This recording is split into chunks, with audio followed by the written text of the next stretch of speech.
How is it going, everyone? So really making the rounds right now, and it's actually hilarious. Red Dead Redemption has gotten a brand new update, bringing with it something that everybody wanted at launch, and honestly, this is probably gonna make a lot of people spend the $50 on the game. We'll talk about that. Quantum Error has gotten a brand new gameplay trailer, and we have one more of an update on Horizon Forbidden West's Complete Edition. Pretty interesting on that. I'll get to that at the end of this video, but first of all, Red Dead Redemption for PlayStation 4 version 1.3 update is now available, and it is adding a 60 frames per second option on PlayStation 5.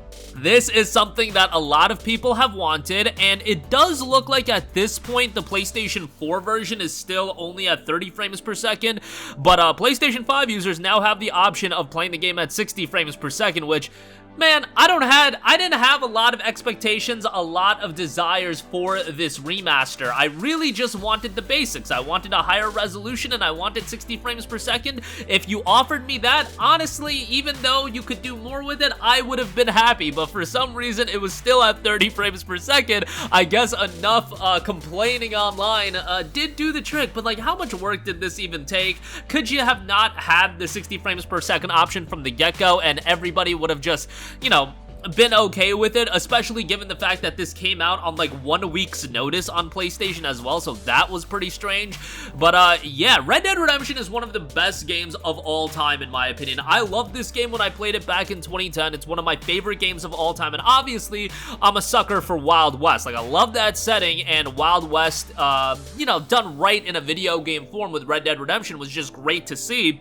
John Marston's an awesome main character, and sure, given the fact that this game did come out in 2010, it doesn't hold up as well as when it initially came out. That's just the reality with any game, to be perfectly honest, but it's still a fantastic time, and it was nice to have it on the Nintendo Switch as well. At the very least, you had it on the go. For whatever reason, it wasn't released on PC. I'm sure that version will come at some point, especially now that you're unlocking the frame rate as well. Why not release it on PC sometime down the line? But yeah, 60 FPS is just a huge deal, especially for a game like this. I feel like 30 FPS is a very hampering fact to the game, so we'll see if this does improve the sales of the game, if the rhetoric around the game is gonna improve a little bit. Look, $50 is still kind of pricey. You do get the base game, you do get Undead Nightmare, but now that we have the 60 frames per second option, hopefully that means that when it does go on sale, it'll be like $25, and then it'll be a really, really great pickup, since I know a lot of you guys are like me, where you're incredibly nostalgic towards this game, but at the same time, brother, $50 for a game that's 13 years old. Sure, you get the expansion, but you're not getting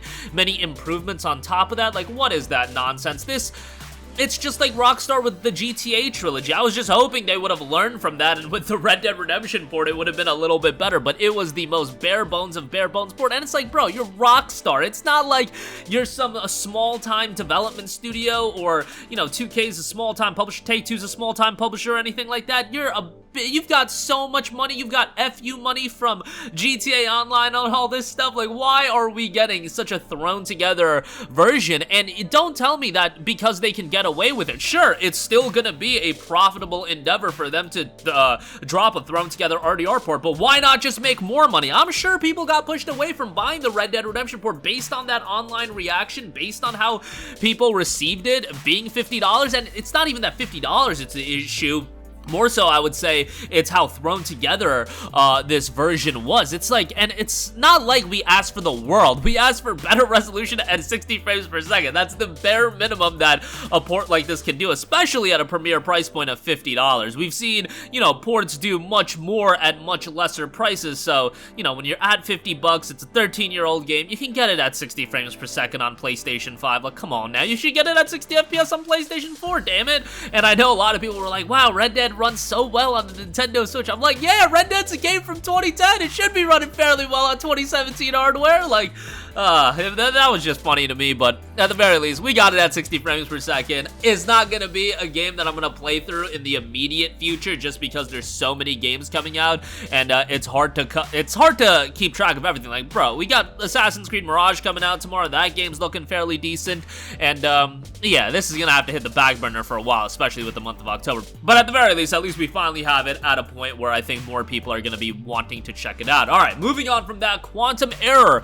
has gotten gotten a gameplay trailer with the PlayStation 5 version due out on November the 3rd. This is a game that had quite a bit of controversy earlier this year over on Twitter and whatnot with the PlayStation 4 version and the Xbox version. PlayStation 5 features do note haptic feedback, adaptive triggers, controller, microphone, SSD, 3D audio. The game is due out both physically and digitally for PlayStation 5 on November 3rd. A Xbox Series and PC release will be happening sometime thereafter. A PlayStation 4 version, again, was scheduled, but it won't be happening now. Yeah, game looks pretty interesting. I've seen a lot of people compare it to, like, Dead Space and BioShock.